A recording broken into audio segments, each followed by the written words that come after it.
একদিন এক বিজ্ঞানী গভীরভাবে আকাশের দিকে তাকিয়ে ভাবছিলেন, পৃথিবীতে যে লোহা রয়েছে তা কি এখানে সৃষ্টির শুরু থেকেই ছিল?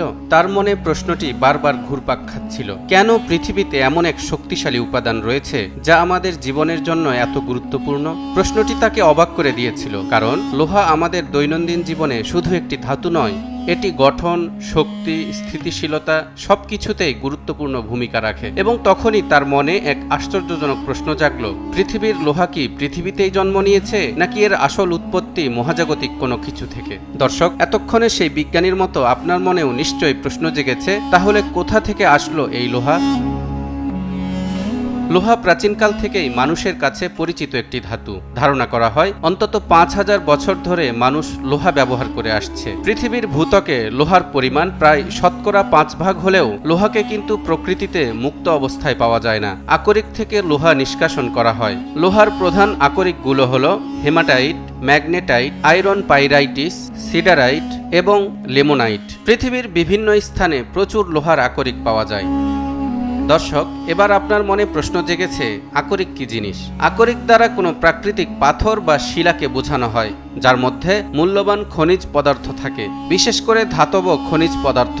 আকরিক হলো এমন এক খনিজ পদার্থ যার সাহায্যে প্রয়োজনীয় ধাতুকে অল্প খরচে এবং সহজ উপায়ে নিষ্কাশন করা যায়। তবে এটি একটি দীর্ঘ প্রক্রিয়া। এই প্রক্রিয়ায় লোহা নিষ্কাশনের জন্য লোহার আকরিকের সঙ্গে চুনাপাথর, কয়লা এবং অন্যান্য উপাদান ব্যবহার করা হয়।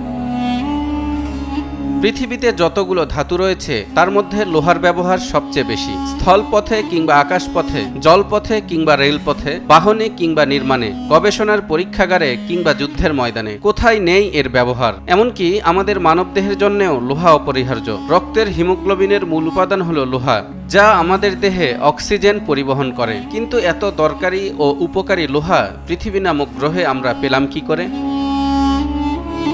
এর পূর্ণাঙ্গ উত্তর বিজ্ঞান দিতে পেরেছে এই তো মাত্র কিছুদিন আগে। কিন্তু আমাদের মহাগ্রন্থ আল কোরআন, যেখানে সৃষ্টির সকল বিষয় অত্যন্ত সুস্পষ্ট ও দৃষ্টিনন্দনভাবে বর্ণিত হয়েছে, সেখানেই রয়েছে একটি সূরা এবং একটি আয়াত যা লোহা নিয়ে এক অদ্ভুত এবং অত্যন্ত বিজ্ঞানসম্মত বার্তা প্রদান করেছে শত শত বছর আগে। আল্লাহ তাআলা তার পবিত্র কিতাবে বলেন, ওয়াআনজালনাল হাদিদা ফীহি বাসুন শাদীদুন ওয়া মানাফিউ লিন-নাস।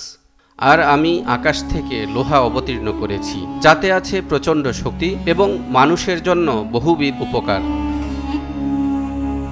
এই আয়াতে আল্লাহ স্পষ্টভাবে উল্লেখ করেছেন লোহাকে অবতীর্ণ করা হয়েছে, অর্থাৎ তাকে উপর থেকে নিচে পাঠানো হয়েছে। এই নিচে পাঠানোর সাথে জড়িয়ে আছে এক বিশেষ মহাকাশীয় ঘটনা। আধুনিক বিজ্ঞানের গবেষণা অনুসারে আমাদের পৃথিবীর লোহা এবং অন্যান্য ভারী উপাদানগুলি আসলে মহাকাশের আকাশগঙ্গায় ঘটে যাওয়া মহাজাগতিক বিপর্যয়ের ফলে সৃষ্টি হয়েছে। পৃথিবীতে যা কিছু লোহা রয়েছে তার বড় অংশ আসলে মহাকাশের সুপারনোভার কারণে নিচে নেমে এসেছে। সুপারনোভা হলো একটি নক্ষত্রের ভয়াবহ বিস্ফোরণ, যা পুরো নক্ষত্রের ভর এবং শক্তিকে মহাকাশে ছড়িয়ে দেয়। এই বিস্ফোরণের ফলে লোহা এবং অন্যান্য ভারী উপাদান পৃথিবী সহ বিভিন্ন গ্রহে ছড়িয়ে পড়ে। যখন এই উপাদানগুলি মহাবিশ্বের বিভিন্ন জায়গায় ছড়িয়ে পড়েছিল, তখন এই উপাদানগুলি পরবর্তীতে বিভিন্ন গ্রহ, তারকাখণ্ড ও আকাশগঙ্গায় মিলিত হয়ে পৃথিবী সহ অন্যান্য গ্রহের গঠনে সহায়ক হয়।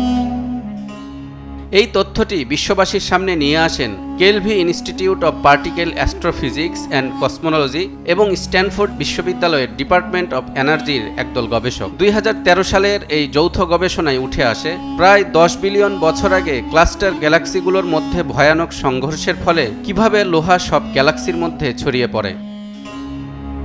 বিজ্ঞানীরা যখন মহাকাশের সুপারনোভা বিস্ফোরণের পর লোহা এবং অন্যান্য ভারী উপাদানগুলির পৃথিবীতে আসার কথা বলেন, তখন কোরআনের সেই আয়াতের সাথে একদম হুবহু মিলে যায়। পৃথিবীর এই সমস্ত ধাতু যা আমরা ব্যবহার করি তা আসলে আকাশের অসীম দূরত্ব থেকে এসে আমাদের গ্রহে অবতীর্ণ হয়েছে। দর্শক, এখন ভাবুন, কোরআন যখন আকাশ থেকে লোহা আসার কথা বলেছে, তখন কি এটি শুধুমাত্র একটি সাধারণ বাক্য ছিল, নাকি এটি মহাবিশ্বের গঠন সম্পর্কে এক গভীর জ্ঞানের বহিঃপ্রকাশ? এভাবে আমরা যদি গভীরভাবে চিন্তা করি, তাহলে দেখতে পাই আল্লাহ তাআলা আমাদের এই মহাবিশ্বের প্রতিটি কণা সম্পর্কে কোরআনে এমন সব তথ্য দিয়ে রেখেছেন যা আধুনিক বিজ্ঞানও মেনে নিতে বাধ্য হচ্ছে। তালহা ইবনে রেজা, নিউজ 24।